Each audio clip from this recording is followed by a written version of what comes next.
Defense attorneys are trying to spare Derek Lee's life by putting on the stand some of his family members in hopes jurors will have sympathy. But most importantly, defense attorneys say they will soon produce evidence that shows Derek Lee is mentally retarded, which means by law he cannot be sentenced to death. Derek Todd Lee, also known as the Baton Rouge serial killer, was an American serial killer and rapist who murdered at least 7 women around Baton Rouge and Lafayette, Louisiana, between 1998 and 2003. Before his murder charges, Lee had been arrested for stalking women and watching them in their homes. Despite this arrest, he initially was overlooked by police because they incorrectly believed the killer was white. Lee was linked by DNA tests to the deaths of 7 women in the area in Louisiana, and in 2004, he was convicted in separate trials of the murders of Jerlyn DeSoto and Charlotte Murray Pace. The Pace trial resulted in a death sentence. Newspapers suggested Lee was responsible for other unsolved murders in the area, but the police lacked DNA evidence to prove these connections. After Lee's arrest, it was discovered that another serial killer, Sean Vincent Gillis, was operating in the Baton Rouge area during the same time as Lee. Lee spent 12 years on death row at Louisiana State Penitentiary before dying of heart disease at a hospital in 2016.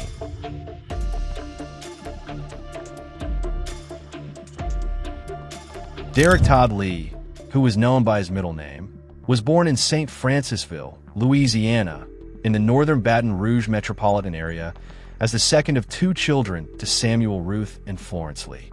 Samuel and Florence were living with the latter's mother at the time and weren't married, with Samuel abandoning the family during Lee's childhood to get back with his separated wife. Samuel had a number of mental health issues, including bipolar disorder, schizophrenia, and major depressive disorder, and a record for domestic violence. In 1991, Lee's father was arrested in Gretna, Louisiana, for the attempted manslaughter of his second ex-wife, after he aimed an empty gun at her and repeatedly pulled the trigger. He was found incompetent to stand trial while in jail, after officers noted his refusal to wear clothes and misuse of toilet water, resulting in him being committed to a New Orleans psychiatric ward to receive treatment for psychosis, until he was deemed rehabilitated in 1998. Lee grew up in Independence, a predominantly black area of houses and mobile homes at a former plantation near Louisiana State Highway 965, east of St. Francisville, spending most of his childhood around maternal family, who also lived there. Lee's mother was described as short-tempered and domineering, while Lee's stepfather co-parented him and his older sister whenever he was off work. Lee was known to be a restless child, described as a hyperactive, and as Lee's mother had a strict rule about not playing inside, he spent most of his free time with neighboring relatives, thus developing a close relationship with his uncle, grandfather, and cousins.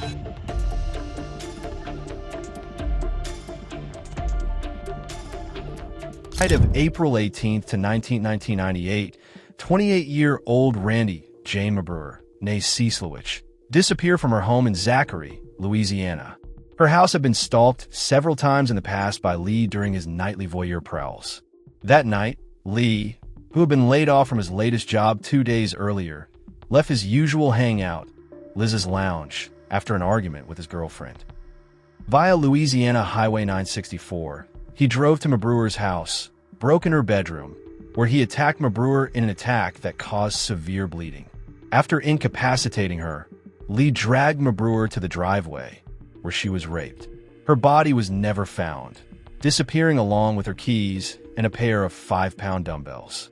Her disappearance was reported by her ex-husband, Michael McBrewer Sr., who had arrived from Mississippi the following morning to pick up their 3-year-old son, who had slept through the events. Michael was the prime suspect, with police finding out about his alcoholism, frequent fighting with his partners, and a death threat he had made against another ex-wife who had followed his car once. Michael's girlfriend provided an alibi for the night, and he was released due to a lack of evidence, receiving custody of his son, though local police continued to keep him under informal watch for years. On September 23, 2001, 41-year-old Gina Wilson Green was strangled to death in her home on Baton Rouge's Stanford Avenue. Green had complained about feeling unsafe leading her to place cans of pepper spray at each window. She had been raped and undressed in the kitchen and placed on her bed after being killed. Green's mobile phone was found several weeks later in a trash can at a nearby alley. Because the murder had occurred near Louisiana State University, there was heightened vigilance among students and staff. Green's murder was counted among a number of other killings recorded in and around Baton Rouge, although not yet linked to that of Randy Mabrewer. Green's ex-husband was questioned as a suspect, as well as a painter who had issued threats against Green due to a financial dispute.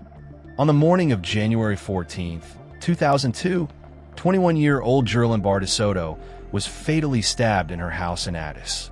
Lee, who had been fired from another workplace 4 days earlier, had asked DeSoto to let him in so he could use a phone, which he used to bloodgun DeSoto in the head from behind. DeSoto was able to flee to the bedroom and retrieve her husband's shotgun, which was not loaded, before Lee caught up to her again. Lee wrestled the gun from DeSoto, who ran for the back door before being repeatedly stabbed in the back and chest with a hunting knife after Lee caught up to her, dying from a slit throat.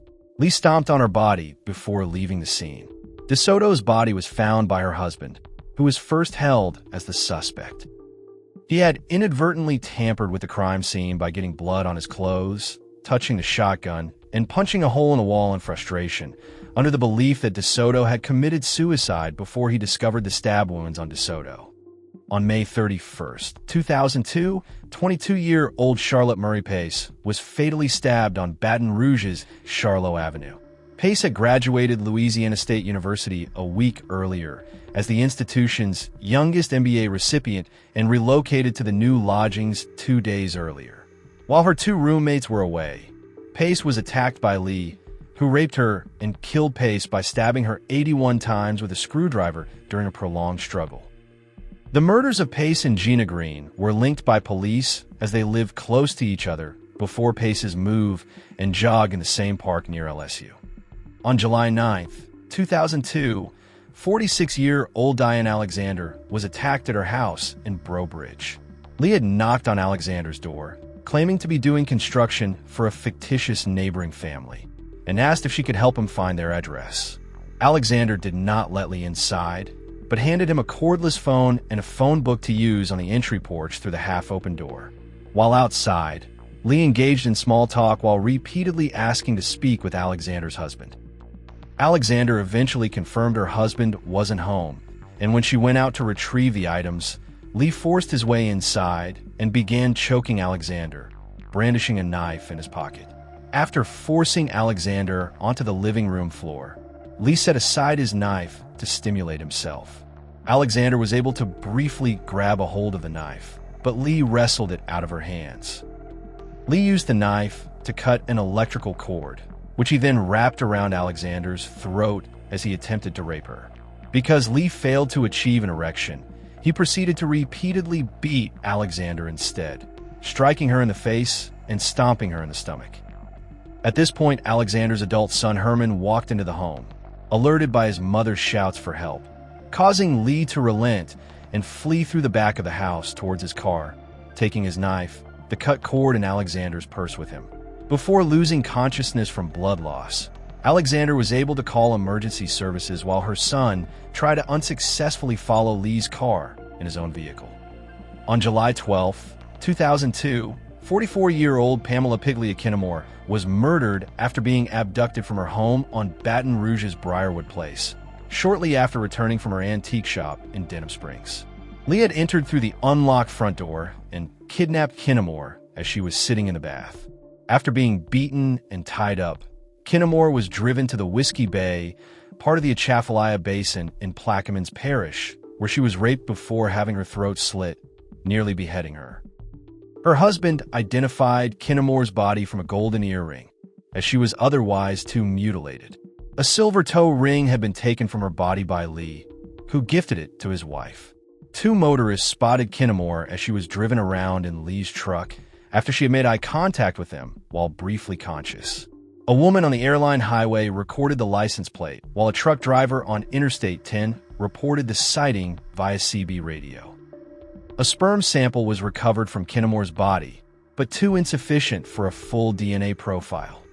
On November 21st, 2002, 23-year-old Trinisha Dean Collum was murdered after being abducted from her home in Lafayette. Collum was the only known victim to hail from outside the larger Baton Rouge area. Her car and belongings were found near Grand Coteau Cemetery. Collum was fatally bludgeoned after being raped. Collum's body was found 3 days later by a hunter in a forest near Scott, Louisiana. On March 3, 2003, 26-year-old Carrie Lynn Yoder was murdered after being abducted from her home on Baton Rouge's Dodson Avenue. Yoder was raped and beaten before she was strangled to death. Her body was found at the Whiskey Bay 10 days after her disappearance.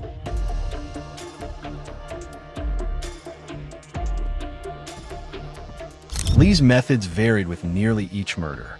Similarities between the crimes included the removal of cell phones from the victims' belongings and a lack of any visible signs of forced entry into the location where the victim was attacked. With the exception of the 3 last victims, who were killed after being taken from their residences and dumped in rural areas, the victims were found within their homes. Another one of Lee's methods was portraying himself as a homeless person knocking on citizens' doors for help. Citation needed. Lee used the name Anthony when talking to victims and was usually described as well-dressed. The victims were predominantly white, with the exceptions of Diane Alexander and Dean Collum, who were black. As a result of an inaccurate FBI offender profile and erroneous eyewitness accounts, police originally believed the killer to be white. Police therefore administered thousands of DNA tests to Caucasian men in and around the general area of the murders. Having no leads, police then allowed the now-defunct company DNA Print Genomics to access DNA left at the crime scenes. DNA Print Genomics generated an ancestry profile indicating that the suspect was 85% African, thus changing the course of the investigation. Police then knew they were searching for a black man for the January 2002 slaying of Jerlyn Bar DeSoto after DNA evidence was found under DeSoto's fingernails. Between the DNA evidence gathered from the deceased victims, a psychological profile made by Mary Ellen O'Toole, and the police sketch based on Alexander's description, the police went public with the information.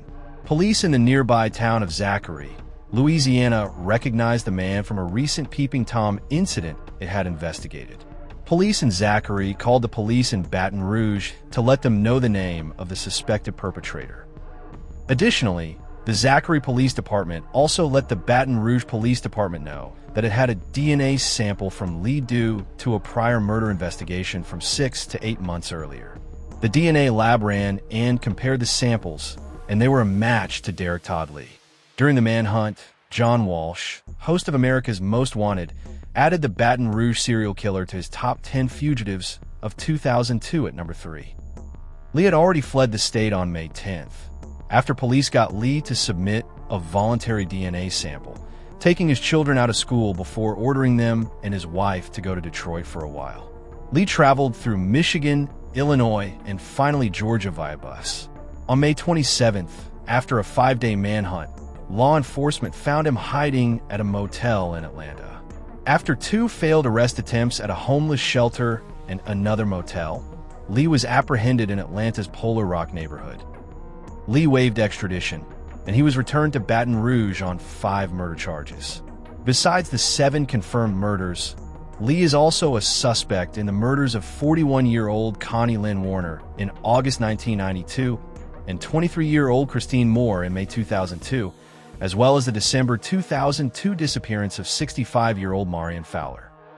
The 1997 murder of Eugenie Boisfontaine was initially also investigated for Lee's involvement, due to the proximity to the murder of Gina Green, although found DNA evidence did not match as in 2005.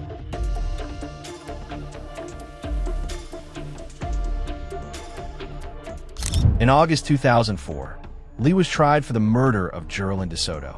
Although Lee was eligible for first-degree murder charges, the district attorney prosecuted Lee for murder in the second degree because DeSoto had not been sexually assaulted, which meant a first-degree murder conviction would be harder to obtain. Lee was convicted by jury and sentenced to life imprisonment without parole.